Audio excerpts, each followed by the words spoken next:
Syllabus complete हुआ नहीं और एग्ज़ाम आ गया। अब क्या करें? कुछ ऐसा ही सिचुएशन हुआ था मेरे साथ जब मैंने ड्रॉप ईयर लिया।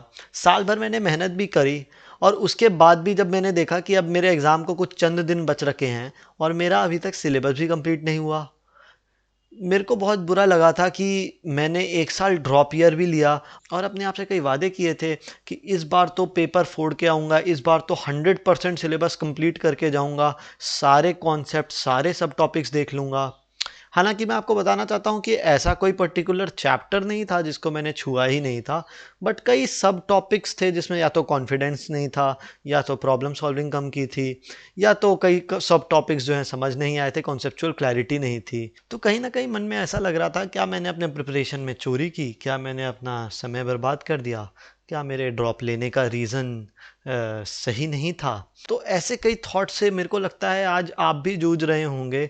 आप में से कई ऐसे स्टूडेंट्स होंगे जो ड्रॉपर्स होंगे और कई ऐसे भी स्टूडेंट्स होंगे जो ट्वेल्थ के साथ एग्ज़ाम दे रहे हैं, जिन्होंने 2 महीने 4 महीने 6 महीने बहुत प्रैक्टिस की है और फिर भी उनका सिलेबस कंप्लीट नहीं हो पाया और अब कहीं ना कहीं बहुत कम कॉन्फिडेंस है आपके अंदर कि आपका हो भी पाएगा कि नहीं हो पाएगा, या आपको बहुत बुरा लग रहा है कि आपका सिलेबस भी कंप्लीट नहीं है और एग्ज़ाम इतनी जल्दी आ गया है आपके सामने।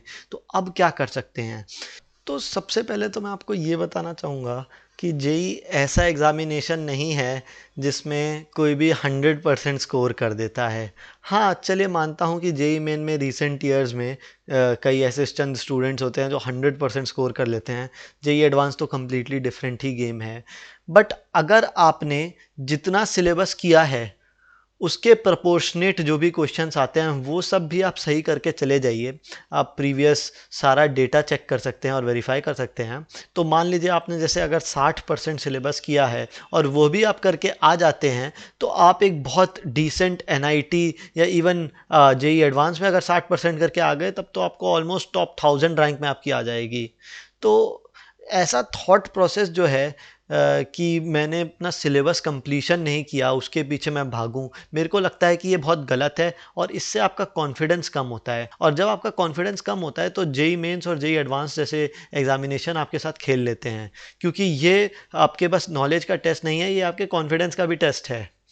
अगर आप ऑलरेडी जेई में बहुत अंडर कॉन्फिडेंट होकर जा रहे हैं तो ऐसे जो खतरनाक दिखने वाले प्रश्न होते हैं जो असल में बहुत आसान होते हैं बट देखने से डर लग जाता है, वो सब आपको लगेगा कि ये तो मेरे को आता ही नहीं है और आपसे वैसे सवाल भी नहीं हो पाएंगे जो असल में बहुत आसान थे। तो आपको ऐसा थॉट प्रोसेस नहीं रखना कि मेरा सिलेबस जो है कंप्लीट नहीं है तो इसका मतलब मेरा नहीं हो पाएगा, क्योंकि जेई में 100% स्कोर पेपर स्कोर करके आना है तभी कुछ होगा, ऐसा मेंटालिटी आपको लेकर ही नहीं जाना है।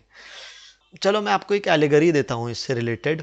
मान लीजिए कि एक जवान है यानी एक सोल्जर है जो इतनी ट्रेनिंग करता है, बहुत रिगोरस फिटनेस के एक्सरसाइजेस करता है, पूरे 4 साल 6 साल 10 साल तक बहुत ज़्यादा एक्सपीरियंस है उसको। फिर भी जब वो वॉर में जाता है तो he is not prepared for it.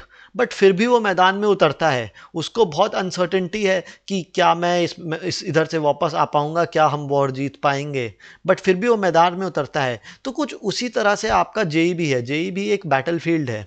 तो उसमें भी आपको समझना होगा कि ऐसा कभी नहीं होगा, आपको कितना भी समय मिल जाए, कि आपका 100% आप सेटिस्फाइड हो जाएंगे अपने प्रिपरेशन को लेकर। तो जितना भी आपका प्रिपरेशन है एक पॉजिटिव माइंडसेट के साथ रिलैक्स करके चिल करके आप अपना एग्जामिनेशन दीजिए। और मेरा यह भी सजेशन होगा कि आप लास्ट तक फाइट मारिए और पेपर से बिल्कुल मत डरिए, एंड अल्टीमेटली आप एक बहुत अच्छा रिजल्ट लेकर आएंगे।